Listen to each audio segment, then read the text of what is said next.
Hi all, ಇದು ಗುರುವಾರದ mini vlog ಆಗಿರುತ್ತೆ. ನಾನು ನಿನ್ನೆ ಅಪ್ಲೋಡ್ ಮಾಡಿದ ವ್ಲಾಗಲ್ಲಿ ಸುಮಾರು ಜನ ಕಮೆಂಟ್ ಮೂಲಕ ಕೇಳ್ತಾ ಇದ್ರಿ, ನೀವು ಸೂರತ್ಗೆ ಯಾಕೆ ಹೋಗಿರೋದು ಅಂತ ಹೇಳಿ. ನಾವು ಸೂರತ್ಗೆ ಬಂದಿರೋದು ಅಜ್ಮೇರ ಫ್ಯಾಷನ್ನ ವಿಸಿಟ್ ಮಾಡೋಣ ಅಂತ ಹೇಳಿ. ನಾನು ಸುಮಾರು ಕಡೆ ಕೇಳಿದ್ದೀನಿ ಅಜ್ಮೇರ ಫ್ಯಾಷನ್ ಬಗ್ಗೆ. ಇಲ್ಲಿ ತುಂಬ ಒಳ್ಳೊಳ್ಳೆ ಕ್ವಾಲಿಟಿ ಬಟ್ಟೆಗಳು ಸಿಗುತ್ತೆ, ಹಾಗೆ ತುಂಬ ಕಡಿಮೆ ಬೆಲೆಗೆ, ಅಂದರೆ ಸ್ಯಾರಿಗಳೆಲ್ಲ ಬರೀ 45 ರೂಪಾಯಿಂದ ಶುರುವಾಗುತ್ತೆ ಅಂತ ಹೇಳಿ.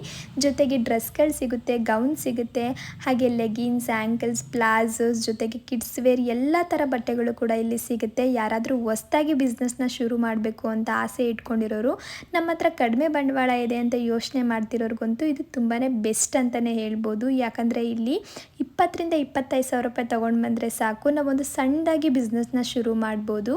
ಅದ್ರ ಬಗ್ಗೆ ನಿಮಗೂ ಕೂಡ ಕೆಲವೊಂದಿಷ್ಟು ಮಾಹಿತಿನ ಕೊಡೋಣ, ನಾನು ಕೂಡ ಕೆಲವೊಂದಿಷ್ಟು ಮಾಹಿತಿನ ತಿಳ್ಕೊಳ್ಳೋಣ ಅಂತೇಳಿ ನಾವಿವತ್ತು ಅಜ್ಮೇರ ಫ್ಯಾಷನ್ಗೆ ಬಂದಿದ್ದೀವಿ. ಇನ್ನು ಡೀಟೇಲಾಗಿ ಕೂಡ ಇವತ್ತು ಒಂದು ವ್ಲಾಗ್ ಮಾಡಿ ನಾನು ಯೂಟ್ಯೂಬಲ್ಲಿ ಅಪ್ಲೋಡ್ ಕೂಡ ಮಾಡಿದ್ದೀನಿ. ಟೈಮ್ ಸಿಕ್ಕರೆ ಚೆಕ್ ಮಾಡಿ.